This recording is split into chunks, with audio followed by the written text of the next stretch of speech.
Lookout Resorts in beautiful East Tennessee. I'm coming to you from my front porch, and welcome to Smoky Mountain Music Mondays.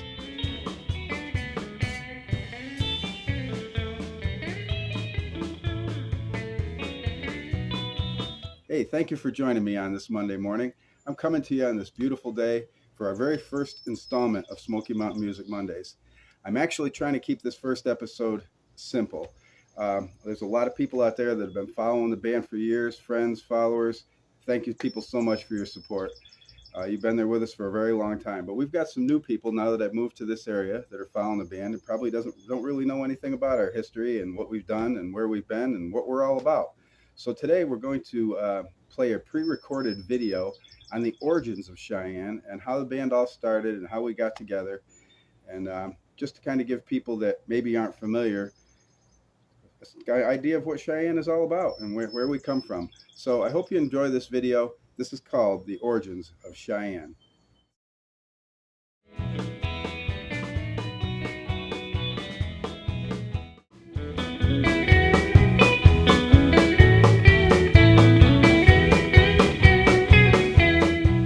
Hi, I'm Les Williams. I play bass guitar with the country band Rick Barnes in Cheyenne.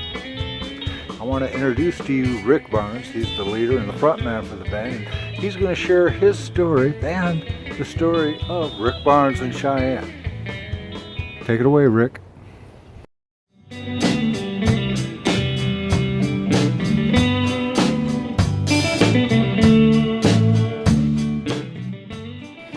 The band Cheyenne started in 1980. It was started by my dad, Dick Barnes.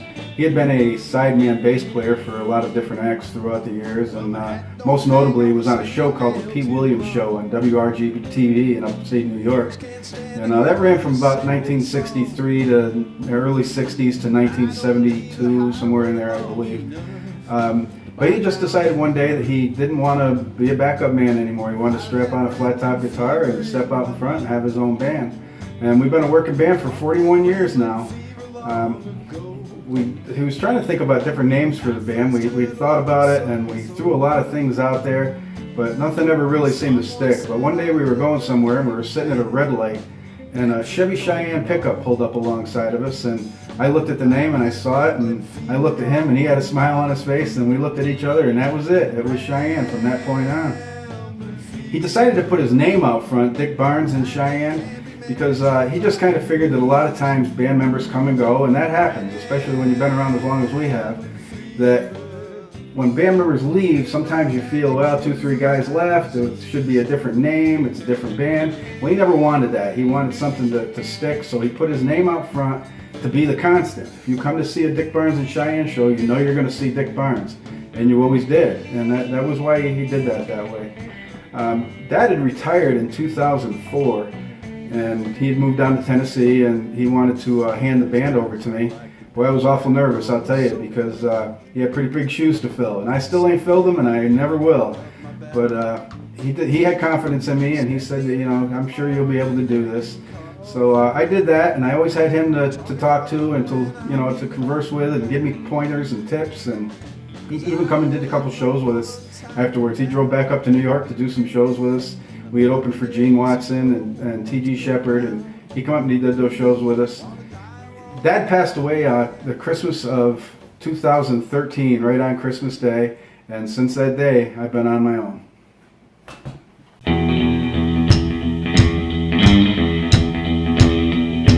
Well, my mama met my daddy down in Alabama. They tied the knot, so here I am. When Dad retired in 2004 and I took over the band, I had a few ideas and some things I wanted to do to expand what we were doing. And I produced a television show called the Adirondack Opry, and it aired for 2 years on a local TV station.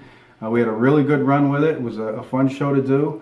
And then I also did a Christmas show. I had an idea. I wanted to produce a Christmas show. So I had a Christmas show, full-blown, dancers, children's choir, characters. It was a really good show, and we did that at the Glove Theater in Gloversville, New York, and we sold that out for 5 years in a row. That was also a success, so I was pretty proud of that. And then when Dad passed away in 2018 or 2013 it was, I'm sorry, and he wasn't there to give me advice anymore, or to go to, or to talk to.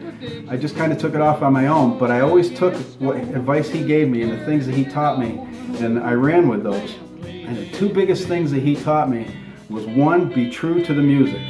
He always said, if you're going to be a country band, be a country band. Don't be one of those bands that goes out and does a country song and then does a Led Zeppelin song and bounces around all these different genres trying to please all people.